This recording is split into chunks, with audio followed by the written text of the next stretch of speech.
Right now on the news at 11, the search is on for whoever killed 2 people and injured 5 others in a D.C. shooting.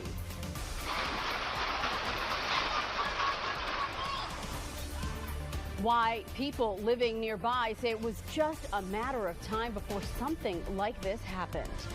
Plus, big changes are coming to Metro starting tomorrow. The new plan to crack down on people who don't intend to pay to ride. And our local teams have learned their fate in the NCAA tournament. Chick Hernandez is here with all the reaction you need to know tonight. But we begin tonight with some very exciting cherry blossom news. The trees have officially reached peak bloom, and it happened earlier than expected. The National Park Service broke the news around 4 o'clock this afternoon. And of course, we headed straight to the tidal basin right away to get this beautiful video. And we weren't the only ones down there. You can see folks were still hanging out as the sun set this evening. What a pretty Sunday. And this, of course, a time-lapse video from the Earth Cam at the tidal basin. Take a look at all that traffic and just the sun setting over a beautiful Washington, D.C. spring evening. It was certainly a beautiful day to check out the blossoms. Thanks for being here tonight. I'm Delia Goncalves. As we just mentioned, this year's peak bloom came ahead of schedule. So let's go straight to meteorologist Michaela Lucero to give us some more context on that. Michaela, so I hear this is the fastest bloom that we've had in years. Yeah, that's right, Delia. I actually heard from Mike Litteris from the National Park Service earlier today, and he told me that it only took 15 days to go from green buds up to peak bloom, which is the fastest we've seen since 1992. So definitely on the quicker side. So what exactly is peak bloom? Well, we categorize peak bloom as 70% of the Yoshino cherry trees being open around the tidal basin and the National Mall. And let's figure out, how does that compare to years past? Well, here's some dates that we've been watching over the last, well, several years. The peak we saw last year was on the 23rd, so more than a week from where we are now. Average peak is actually early April. The earliest we've ever seen, that was more than 30 years ago, 1990, the 15th. And the latest peak was past the 15th of April, April 18th, back in 1958. And we saw peak today on the 17th. So just 2 days after the earliest peak we've ever seen. Now, coming up in a little bit, we'll have a few more details on the cherry trees and how the winds that we're going to see this week are going to affect those trees. But first, let me get you a quick peek at your forecast. Heading into your Monday, we're going to start off the day on the cold side. Many of us in the 30s to low 40s. And as we head into your afternoon tomorrow, expect some sunshine and temperatures cooler than today, Delia. We're only going to be in those upper 40s to low 50s. Thanks, Michaela. Now to the other big story we're following for you tonight, a devastating shooting right here in the district. 2 of our neighbors are dead and 5 others injured in this latest act of senseless violence. Just in the last hour, police identified the men who died. Anthony Brown of the district and Jay Lux from Baltimore, both men 32 years old. The shooting happened around 3 in the morning near the intersection of 7th and P Streets in Northwest. That's right near the Springfield Baptist Church and the Kennedy Rec Center. Tonight, police are still looking for the person or people who opened fire. Our Melissa Kim picks up the story for us in Shaw.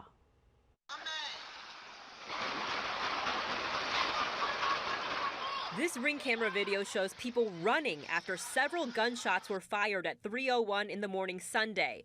The homeowner lives on Q Street Northwest between 6th and 7th Streets, but wanted to remain anonymous. Meanwhile, Alex Padra was doing work at his home on 8th Street Northwest at that same time on Sunday morning when I heard what sounded like an explosion initially, but then realized it must have been just a cluster of shots and then follow-up shots. You know, that number of shots, I immediately knew that was not, that was bad news. D.C. police say 2 men were killed and 5 other people were shot near the intersection of 7th and P Streets Northwest. They say their initial investigation shows that 1 or more shooters intentionally shot at the victims. Padro is also the ANC representative for this Shaw neighborhood. He says it's not a coincidence that this deadly shooting happened steps away from the Play DC lounge right after it closed at 3 in the morning. This is a bad actor, and these folks need to go. He says this isn't the first violent incident that has happened at this time of night near this club. This is a bad fit for the neighborhood. This is a residential neighborhood. for the most part. We've got some, late night business around here, but this is off the chain. D.C. police say it's offering up to $50,000 for any information leading to an arrest. If you have any information about this shooting or know anything about the possible suspect or suspects, D.C. police say to give them a call at 202-727-9099. In Northwest, Melissa Kim, WUSA 9. And we should tell you this evening we reached out to D.C. police for an update on the surviving victims' injuries. We don't have that information yet, but we will bring you that as soon as we get it. Now to an update on a story we first brought you as breaking news yesterday. Deputies in Charles County, Maryland have identified the teenager who was shot and killed last night. This all happened around 8:30 on Snow Owl Place in Waldorf. Deputies say they found the body of 18-year-old Jaden Reed inside a vehicle. We're told another person was also shot. They are expected to survive. Investigators believe the shooting happened during a drug deal. They're still looking for the killer tonight. Well, we are looking ahead to tomorrow. Metro Transit police will start cracking down on fare evasion in the district.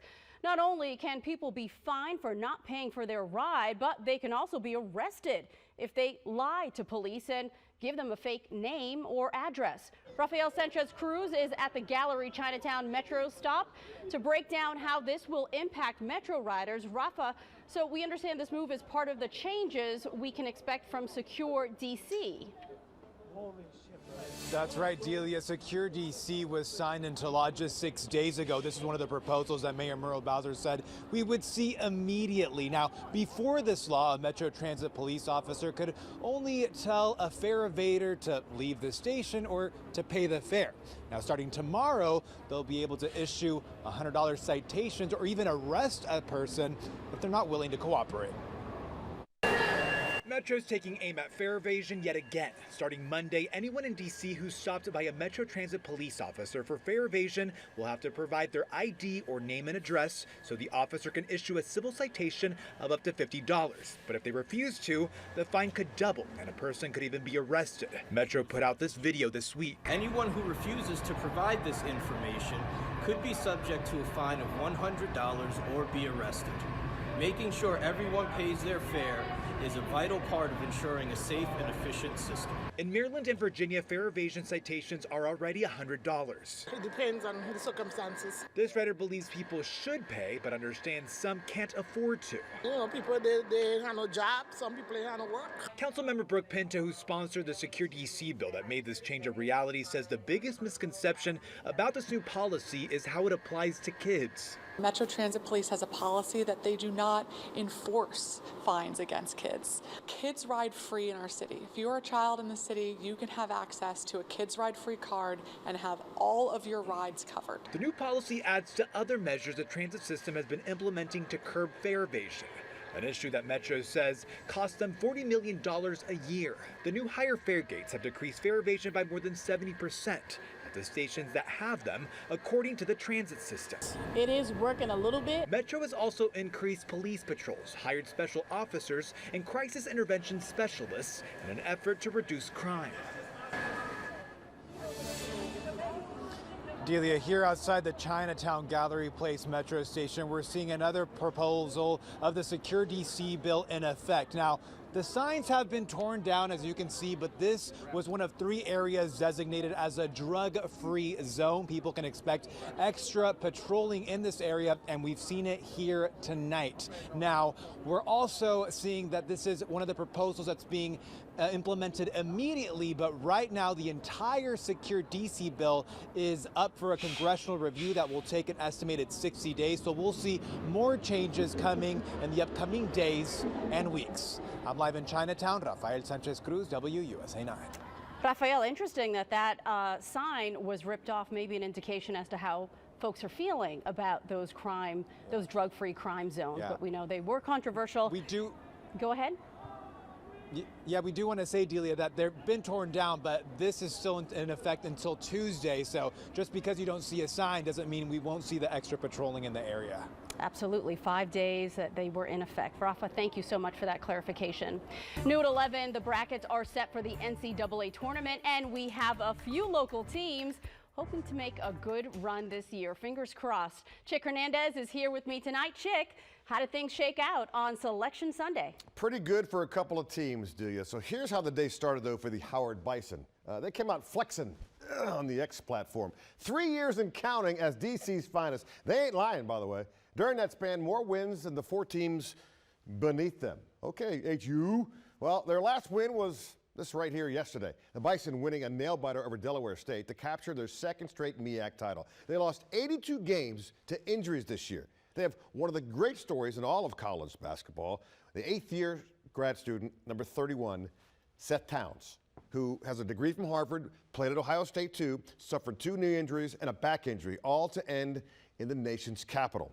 But what a moment for head coach Kenny Blakely and company. They held a watch party in D.C. Now, a couple of players were on that squad that made the dance last year, losing to Kansas in the first round. They, of course, were the last team announced in that bracket. Wait for it. And they're also... Yeah, they're co-16 seeds with Wagner. Those two will play on Tuesday night in Charlotte. The winner faces number 1 North Carolina on Thursday night. And the quick turnaround means nothing to them, especially Seth Towns, who after 8 years of perseverance is dancing. I've been sitting on waiting for a moment like this to come. You know, it's been a remarkable journey, and I couldn't ask to do it with a better group of guys. I can see the look on your face, what you've accomplished. When you see that team name pop up, it was there last year as well. How does that hit you? It makes me very emotional. You know, we've done something that hasn't been done at this university in a very long time, and when you talk about at the Division I level, it's never been done. To have a chance to go to back-to-back NCAA tournaments and represent Howard, represent that brand, represent all the alums, this Washington, D.C. community, it's really special, man. As a kid and then as a young adult, what do you dream about? What's the moment for you? Winning. That's the moment. You know, getting to the stage isn't just, you know, one thing you think about. You think about winning the game, you think about celebrating with your teammates. You know, that's the type of stuff that you really look for, and, you know, being able to go home and tell the people around you and all the people who are younger want to be in your position that you are a winner. 12 seed.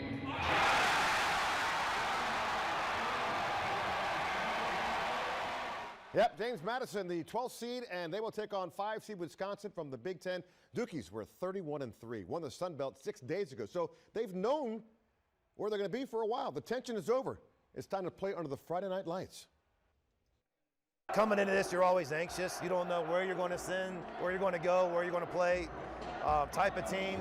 So now we know our path, and yeah, we're excited about it. Wisconsin's a tremendous basketball team, one of the best coach teams. They just lost in the championship game today. They beat Purdue 2 days ago. So our hands are full, but we're excited to go to Brooklyn. We're excited to play. I knew we were going to be like 12 or 11 or something, so I was just waiting to see like what those matchups would be, and we just saw us pop up, and then yeah, it was crazy. Yep, Grandpa Bernie Bickerstaff, by the way. And congrats to the Maryland women. The Terps earning a 10 seed and will take on Iowa State in the Portland region. 19 wins for the Terps, 20 for the Cyclones. Ladies and gentlemen, for head coach Brenda Freese, who won a national title here in 2006, this is the 14th straight season they've earned a ticket to the dance. Congratulations to them all. Get your brackets ready, Delia. All right, I'm getting it ready. I love to see those celebrations. Well deserved. Thanks, Absolutely. Chick. All right. Still ahead on the news at 11, we have a lot more cherry blossom content coming your way, including the top things you need to know before you brave the tidal basin.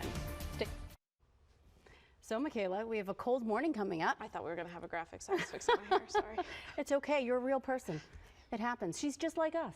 Listen, just like you. So is the cold going to impact the blossoms? Well, Delia, we're watching Tuesday morning, so Monday night into Tuesday morning. Now, believe it or not, temperatures need to fall below about 27 degrees for us to see impacts to the cherry blossom. So we're not going to get that cold. So yes, it is going to be chilly, but not cold enough to bring some negative impacts to those blossoms. Spring starts Tuesday night. It's warm on Wednesday, 60 degrees and sunny, and then we'll bring on that very low rain chance Saturday morning. But the rest of the forecast looks great. All right, head out to the tidal basin, check out those cherry blossoms, and thanks for joining us. Have a great night. We'll see you tomorrow. Take care.